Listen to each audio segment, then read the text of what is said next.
Assalamu alaikum everybody. Welcome to my channel Islamic Book Reader. I'm Sumaya here. So today's story, An Honest Merchant, written by Sara Ali. Again from the same book, The Prophet Muhammad for Children by Good Word. I'm going to continue reading.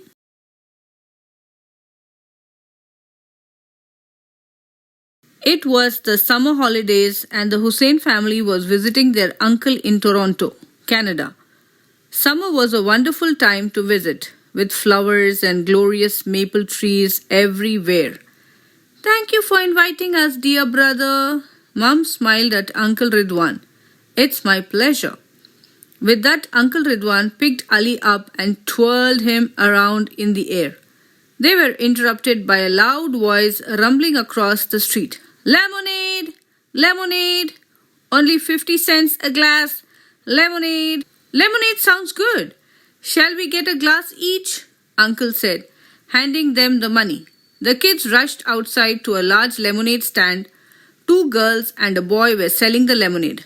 Assalamu alaikum, I'm Asma, introduced the older girl. Walaikum assalam, I'm Fatima and these are the twins, Fatima replied.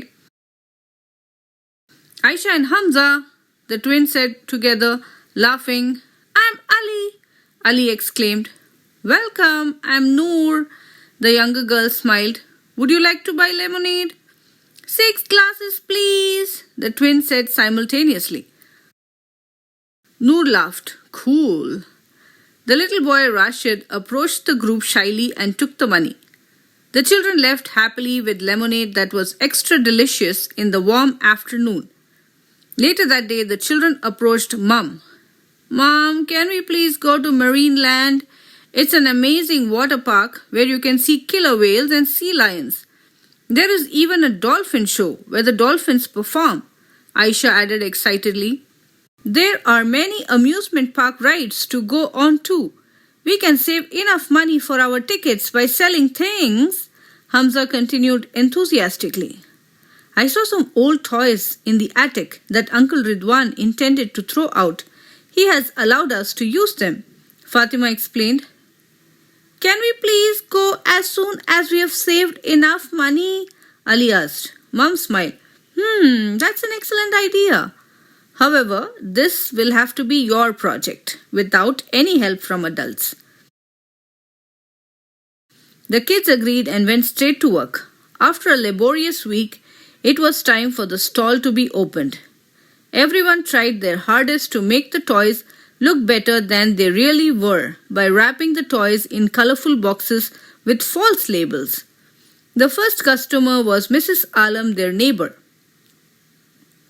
She decided to buy a Barbie doll for $20 in a colorful box labeled Talking Doll, though in reality the speaker was broken. Mrs. Alam also bought a package labeled Badminton Set with 2 rackets and 3 shuttlecocks, also untrue, for $23. The Hussein kids made $43 from their first customer. Next came Mr. Ahsan with his children, who purchased the 3-in-1 Pirate Bear set for $35. Afra bought a football which was almost brand new for $35 too. It was only the first day and the children had made $113 altogether. The next day, the children were certain of making more profits. However, Mrs. Alam returned and looked extremely dissatisfied and said, I believe I have been deceived. I paid $43 for these toys. She held up her purchases. The doll was in a terrible state. She then held up her badminton bag and took out everything. There was a broken badminton racket, a tennis racket, and 3 broken shuttlecocks. Reluctantly, Hamza handed Mrs. Alam her $43 back. Soon after, Mr. Ahsan arrived with the same outraged expression as Mrs. Alam. He held up 3 mutated teddy bears. One had a rag over his eye because he was one-eyed. One had a doorknob replacing its hand, messily attached with duct tape, and the last had a toothbrush as a leg. Again they returned the money. Fatima looked at her siblings worriedly. They felt so ashamed. How could they not have realized that they were lying and cheating with their customers? They thought it was only a bit of exaggerated advertising. Assalamu alaikum! The sudden voice startled them all. They turned around to find Asma and Noor. The Hussains felt more ashamed than ever. Noor handed them each a delicious glass of lemonade. In order to be good Muslims, we must be honest and just to everyone. You know, our Prophet was always truthful and kind to all. He was called Al-Amin, the truthful, and As-Sadiq, the trustworthy. A rich widow, Saida Khadija, had a big trading business. She needed someone to take her goods to other countries and sell them. Saida Khadija heard of Muhammad's honesty and hired him to work for her. Muhammad, along with her slave lady, Maisara, took the goods with a caravan. Muhammad was very honest during his trading expedition. He kept prices fair, informed people of the defects of the items before selling, and kept good care of the goods, Asma said.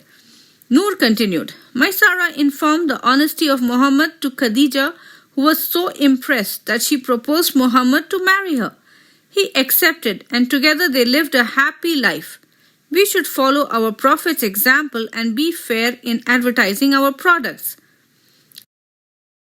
Woe to those who give short measure, who demand of other people full measure for themselves. But when they give by measurement or weight to others, they give them less.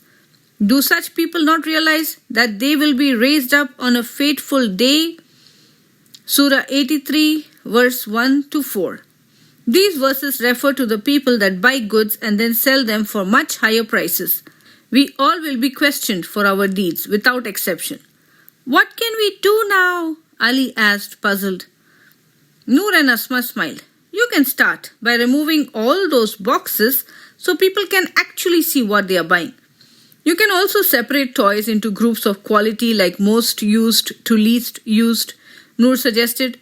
The Hussains tried to remember all their friends' advice and thanked them. Ashamed, Fatima with her siblings approached Mom once again. Mom, we were unfair to our customers, but we didn't know. Our neighbors pointed it out to us, Hamza said sadly. Aisha and Fatima nodded. Mom reassured them. My dear children, Allah is most merciful. Allah will surely forgive you if you repent sincerely. It was a mistake made in ignorance. Allah tells in Quran, but God would not punish them while you, Prophet, were in their midst, nor would He punish them so long as they sought forgiveness. 8:33. That is Surah 8, verse number 33. Mom continued, to repent, first you must realize what you have done wrong. Then you must ask for Allah's forgiveness sincerely. The last step is that you must promise with sincerity that you will not repeat your mistake. With that, inshallah, Allah will forgive you. The kids had learnt a lot in their holidays, and from that day on they promised to be honest, just like the Prophet. Soon they raised more money than required and decided to donate the surplus to charity. The family finally went to Marine Land and had a great time. Fatima, Aisha, Hamza and Ali gained more than the treat.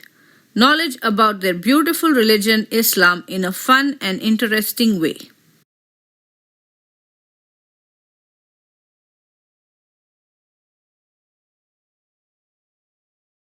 So I hope you enjoyed my reading. Don't forget to like this video and subscribe to my channel. Bye bye. Assalamu alaikum.